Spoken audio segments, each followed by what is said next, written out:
Hey guys, what's up? BlacKAcESHADE here, and I'm playing some Battlestar Galactica Online, and, well, I needed something to do while I'm on my system patrol for another 13 minutes, so I decided that I was going to make a video regarding Fleet Ops. So, welcome to Fleet Ops 101. I'm going to try my best to kind of talk about what people should be doing in Fleet Ops, because there's quite a few fleet comms in the chat right now. You can't see them at the moment, but regarding how people are being kind of stupid when it comes to blowing up the Cylon OP. But let's just get down into details. So basically, fleet ops is when a fleet goes and they gather up a bunch of lines, escorts, strikes, and other stuff, and they blow up an outpost like this one. Except Colonials would blow up a Cylon one, which was in some other system. But anyways, you typically see maybe 7+ lines and maybe 4 or 5 escorts and maybe 6 or 7 strikes, depending on how big a fleet is, and that all varies. And usually, I typically see Cylons that go all strikes and they will nuke an outpost, and I find it kind of pathetic, but if that's what they want to do, then so be it. And crap. I guess the roles of the fleet ops is that the lines focus on line ships and the outpost, so that means taking out any defense and then taking out the outpost, and usually the outpost is the priority target depending on how close you are to that outpost, because if you're 3k from that outpost and you got other lines defending it, then you want to take out some of those lines and move in on that outpost and blow it up so they can't respawn and they don't have any op support. And the escorts mainly focus on strikes and other escorts and missiles, which is kind of a lot. And then the strikes focus on missiles and any incoming strikes and or escorts, usually just strikes. So what that means is that people need to focus on their specific roles depending on their ship, because if you have a strike that's trying to bonsai the outpost while everybody else is engaged in a fleet op, or not fleet op, but engaging the defensive force, then you're not going to get very far, because A, you're just going to get blown up by everybody defending it, and B, you're going to look like an idiot compared to your fleet that's actually trying to fight off the enemy to get to the enemy outpost, unless somebody says, hey, go nuke their outpost, and you can do it. And I don't want to sound like, that this is an entire big military type of a style, because it's not. And I know that there's a certain wing, or maybe even wings, that try to act like it's some big type of military type game, when it's basically you get a ship, you upgrade your ship, you buy other ships, you mine, and you blow shit up. It's pretty much what it is. And let's say you have a level 60, a level 40, and a bunch of level 10s. Typically, that level 60 is going to be the person commanding the fleet, because they probably have more expertise on like fleet ops and how to operate compared to a level 10 who's probably brand spanking new and they have no idea what they're doing. So I'd say probably level 40s and under should be listening to the people higher up so they know what to do and know where to go, because if you have a level 10 that's trying to come in the fleet and say, hey, I know what I'm doing, and they don't, you're going to get everybody killed, because I've seen that happen so many times, and unfortunately I don't think I've ever recorded that. And I probably should, because it'd be kind of funny. But typically anybody that's like probably level 50 to 60 or higher is going to be commanding a fleet. And if somebody says something like, for example, we'll use Freeport, Shedeye, and Animus. If Freeport is commanding a fleet and Shedeye comes in, and then Animus comes in, and Animus and Shedeye want to command the fleet, they can very well command their own wing, because they are the leaders of the 7th and Red Wing.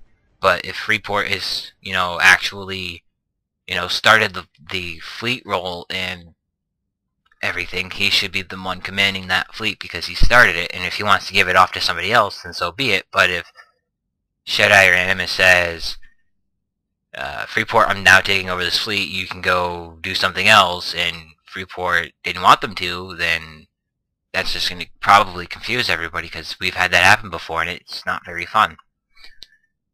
So, the benefits of a fleet op, or fleet rolling, would be merits for people, and typically you try to get everybody, as many people as you can to participate in it, so everybody gets merits to get XP, because you typically get 500 XP per OP kill plus whatever else your squad kills if you're in a squad. So you can get a little bit of loot, depends on what you kill. You get merits for killing outposts and other players. You get, I guess, you get knowledge so you can possibly command a fleet at a higher level in so on and so on. And then I guess DEOs, because if the enemy puts up a defensive force, you could potentially get, your DEOs or just kills in general for your dailies. So that's pretty much the benefits. And I guess the I can't say negatives, but the downside to op-rolling is that the enemy force can go onto your side and they can do it, and if you don't have a large enough force to either split in half or to actually get another force going up for defenses, then they could do the same thing. And I mean, I can't say that's a bad thing, because they need to get their merits too and everything else, but they can blow up all your outposts as you blow up all theirs, so then nobody has any outposts, so now you have to spawn back at your home systems or the system close by, such as like Epsilon Crow or Fenris, and you have to like go up to a tier. Then I mean, that's a lot of jumps for strikes and escorts, which sucks. And I know I've seen people say it, and I think it sucks too when I'm in my strike. So in all, I wouldn't say that one wing is greater than another when it comes to OP rolls, because no, I can't say one wing is not dependent on another, because it is. If the Colonials and or the Cylons don't work as a team when it comes to doing something that requires a lot of players, then it's gonna fail, because if you have Wing B and Wing C teaming up to do op rolling, and then you have Team A that comes in and says, hey, we're gonna take over your rolling and you have to listen to us, otherwise you can't do this with us, well, that's your problem. Everybody needs to work as a team, and no one is greater than another person. Your ship may be better, but nobody is better than another person. So we shouldn't be acting like total douchebags in general, whether it's OP killing, talking to somebody, or killing that person. Nobody is greater than another person. Money can't prove that. Having a better ship can't prove that, because you probably paid money for it. If not, you grinded your ass off, which means you no-lifed it probably. So, like I said, nobody's greater than another person. Simple as that.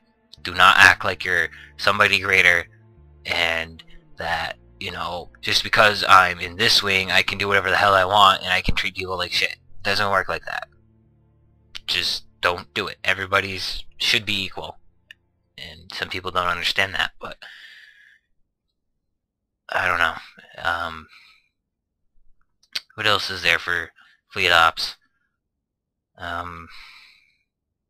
Oh, when you clear an outpost, like if you're like 500 away from that outpost, boost up or away from the spawn, so you can clear aggro faster for your wing commander. Or not your wing commander, but your squad commander, whoever the person is, doesn't matter who they are. Just get out of aggro as fast as you can, so they can jump to the next system.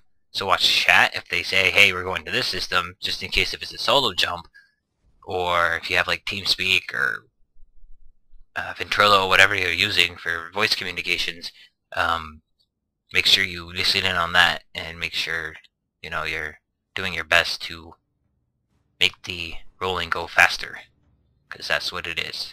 You gotta roll the LPs to get your merits, aside from DEOs.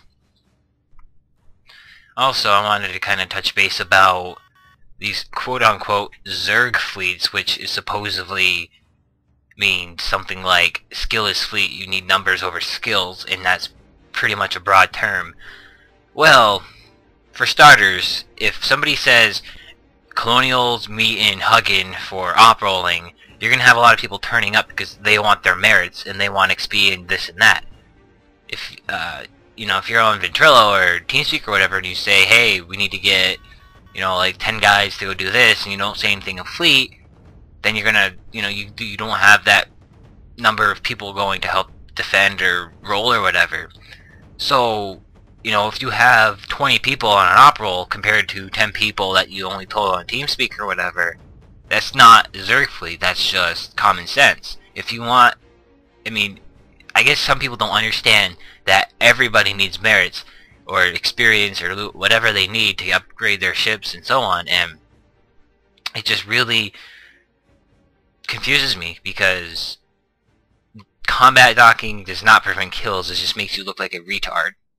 I shouldn't say that, I should say it makes you look like a dum-dum, because if you combat dock and then you say, hey, I'm so skillful and stuff, no you're not. If you think you're denying me a kill, well, not really, you're just being a dum-dum and you have no skill. Simple, and I don't really know, it's just, it confuses me why some people say some of these things, and I apologize for saying the R word. I shouldn't say that. It's a bad word. And I don't know why people use some of these terms. Zerg fleet, really? If you put a fleet come out and say we need people to come to this system so we can start an op roll, because the more numbers you have, it makes it better because more people are most likely getting merits or XP, whatever they need to get. And the more support you have, so you can keep killing OPs, and if you need to split, you can say, hey, we need, like 10 people to go defend that OP, and then there's just some people that, talk on TeamSpeak, whatever, and just say, we need 10 guys, and we're not going to put a fleet come out because we're, they're kind of, I wouldn't say they're ignorant, but they don't want to say anything for whatever reason, and they think they have skills, but they don't. People need to work as a team, and if they're not working as a team, and it's just every wing or every person for themselves, you're not going to get anywhere very far, and you're probably going to end up being a douchebag, and you're going to probably be known for that and get a lot of problems because you're a douchebag. There's one other thing. Can't quite remember. I lost my train of thought.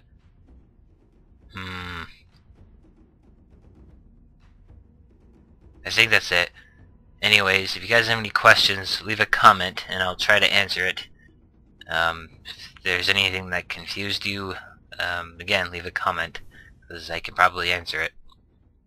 But anyways, I hope this helped anybody out that was questioning the fleet ops, and I hope people can understand my point of view. If they don't, then, oh well, sucks for you. Anyways, thanks for watching, and see you guys later.